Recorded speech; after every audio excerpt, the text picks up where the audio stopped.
I mean, amino acids are just the building blocks of proteins. If your protein intake is low, or shall I say lower than what's considered optimal, but especially if it's low, like really low, right? So there's essential protein intake, which you need to survive. And then you can have a little bit more than that. And then you can eat optimal, which is much higher. So optimal protein intake would be around 0.8 to 1 gram per pound of ideal body weight. Okay. So that's a lot of protein.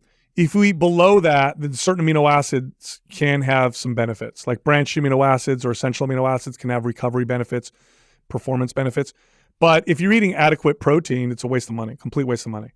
So like it'd be like, I mean, if you're eating a gram of protein per pound of ideal body weight, taking additional amino acids is totally a waste of money. And for somebody who benefits from taking amino acids because the protein intake is low, they'll get way more benefit from just eating more protein. So, mixed, my opinion on amino acids is mixed. The people that I see benefit the most from amino acid supplementation are really strict vegans, just because it's so hard for them to get adequate protein. That's where I see them benefit, that people that benefit from things like essential amino acid supplements, where I'll have them take a vegan-based essential amino acid supplement with their meals to offset the fact that their protein intake is low. And for somebody that wants to supplement with more protein or amino acids, how do you compare, say, like a whey protein versus branched chain amino acids? I mean, 10 grams of whey protein has more branched amino acids in it than your 5 branched amino acid pills. So you're better off having a small scoop of protein. I mean, that's it. Fact. So the whole amino acid market is interesting to me because just have more protein. That's usually how I communicate it.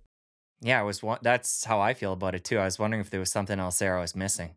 No, again, if your protein intake's low and it's hard for you to get more protein, and you want to just take a tablet, a couple tablets, then yeah, you might get some benefit. But other than that, it's like just eat more protein. And even a vegan, my vegan clients, I would encourage them to take a scoop of vegan protein instead of taking amino acid tablets. All right, so obviously one of the foundations for the diet you recommend is getting a lot of protein. Yes. We've talked a lot about resistance training and why that's important. For somebody that's going to incorporate that or is incorporating that and they want to get the diet piece right, other than protein, what else do they need to consider? I mean, honestly, if you hit your protein in target and you prioritize that, meaning you eat that first in the meal. So let's say your ideal body weight is 150 pounds. So you're aiming for between 130 to 150 grams of protein a day. Okay. And that would mean that every meal that you have should have between 40 to 50 grams of protein in it.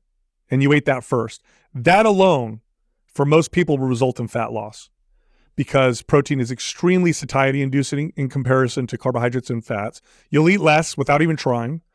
And then the muscle building effects that induces in combination with strength training and the metabolism boost. But if you wanted to add something else, the other one I would do is avoid heavily processed foods. So protein, avoid heavily processed foods. Most people would get pretty close within range of what they would consider to be a healthy body weight just from doing those two things consistently. That's it. Nothing else. Okay, so for somebody that's going to take on incorporating more protein, the first thing we talked about there, and they're thinking about doing that through, say, a shake, like a whey protein adjunct to their meal, to you, how does that differ between having, say, like a steak Yeah. when it comes to being satiating and beyond? Yeah. Protein shakes are the processed food version of protein. So the satiety effects of a protein shake are not anywhere close to the satiety effects of protein found in food. Even if you account for the macros, some people will be like, well, yeah, steak also has fat in it, whatever, fine. Eat chicken breast, dry, right? Like almost no fat, pure protein. Eat a 30-gram protein chicken breast and 30-gram whey shake. See which one affects your appetite more strongly, right? So, protein shakes are good for one reason and one reason only. At the end of the day, if you miss your protein targets, then you add it as an emergency supplement. Other than that, whole foods. Otherwise, you're going to be missing out on the benefits that I'm talking about. If you enjoyed that clip, press here for the full episode. I'll see you over there. The default is going to be you're going to be obese, you're probably going to develop diabetes, and you're not going to feel very good. And that's just the way it is, and you have to step outside of that in order to change things. Muscle is so protective, in fact, that is